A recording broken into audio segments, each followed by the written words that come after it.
लगता है आज बर्फ़ पड़ने वाली है क्योंकि हम चले गए हैं आज विंटरलैंड। टिकट्स ली हमने। टिकट्स दो तरह की होती हैं, एक टिकट है 1600 रुपये की स्टैंडर्ड और एक टिकट है 3000 की फुल प्रीमियम। तो 1600 रुपये की टिकट्स खरीदी हम।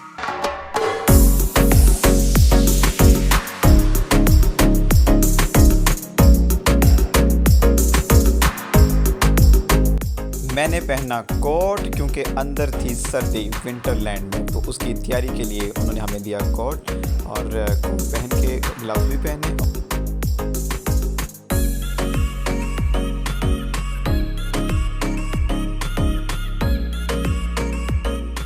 ग्लव्स, कोट और जैकेट पहन के हम चले गए अंदर और अब देखेंगे विंटरलैंड।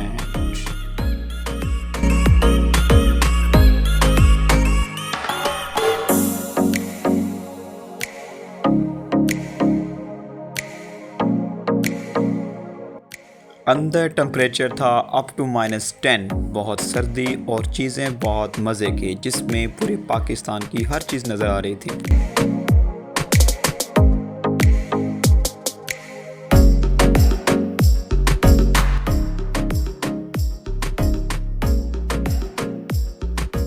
बच्चों की तरह लिए झूले क्योंकि मकसद था एंजॉय करना।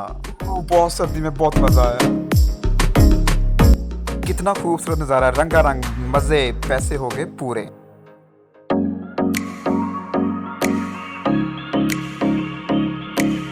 यहाँ थी जिप लाइन और जिप लाइन का मुझे बड़ा शौक और मैंने इसको पूरा किया, एंजॉय टक्कर होने लगी। स्नो के अंदर थी कार जिसको मैंने चलाया और इसका भी मुझे बड़ा मज़ा आया। मर्री की स्नो फॉलिंग को किया मैंने लाहौर में एंजॉय और मज़ा आ गया। विंटरलैंड के अंदर बने हुए थे बर्फ़ के बैठने के लिए कैबन्स, लेकिन थी बहुत सर्दी। इतने खूबसूरत नज़ारे, जादुई मंजर के बैकग्राउंड देख के मज़ा आ गया।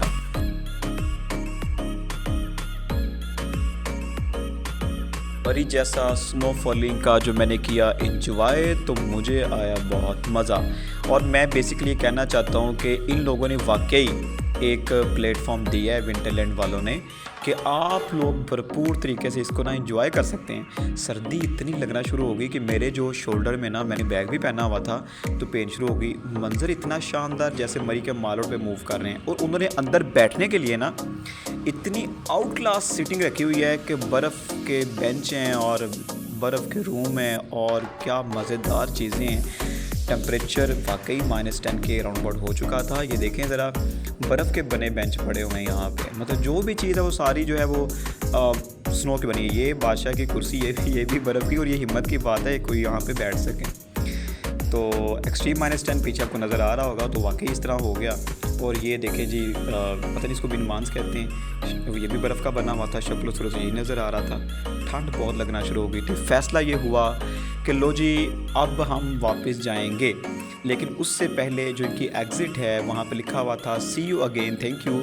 तो इंशाल्लाह वाकई सी यू अगेन होगा, दोबारा फिर आएंगे, लेकिन मैं अपने दोस्तों के साथ आऊँगा। सर्दी बहुत ही, बाहर निकले तो मेरी ऐनक से वो धुंध सी छा गई और सारा कुछ हमने उनके हैंड ओवर किया और लास्ट पे एक्सप्रेशंस लिखे। उन्होंने कहा जी तासत लिखें, लिख के दे दिए। पहली दफ़ा किसी ने के साथ कहा था कि तासत लिखे, मैंने भी खुल के लिखे और नीचे अपने साइन कर दिए। बहुत ही शानदार किस्म का एक्सपीरियंस था विंटरलैंड में। तो वही देखें ज़रा, खुल के लिख रहा हूँ मैं सारे तासत। मतलब टीचर को ना फिर साथ ही मैं कर देता हूँ, मैं लंबा सारा अपना नाम भी लिखा। तो उनको मेरा जो था एक्सप्रेशंस बड़े पसंद आए। मैंने मार्कर्स उनके की हैंड ओवर और फिर हम वापस जाने की तैयारियों में थोड़ी देर बाहर बैठे ताकि जो बॉडी का टेम्परेचर है वो नॉर्मल हो सके, और फिर बाहर आ गए और फिर हमने फ़ैसला किया कि अब कुछ खाया जाए, विंटरलैंड को कहा जाए गुड बाय। वहाँ से ली हमने लेज़ और कोल्ड ड्रिंक और फिर रात का वक्त हो चुका था। हम आ गए टिम्मी वालों के पास। हमने खाया बाय 1 गेट 1 पिज़्ज़ा और यूँ हमारे एक शानदार सफ़र का हुआ अख्ताम। Good bye.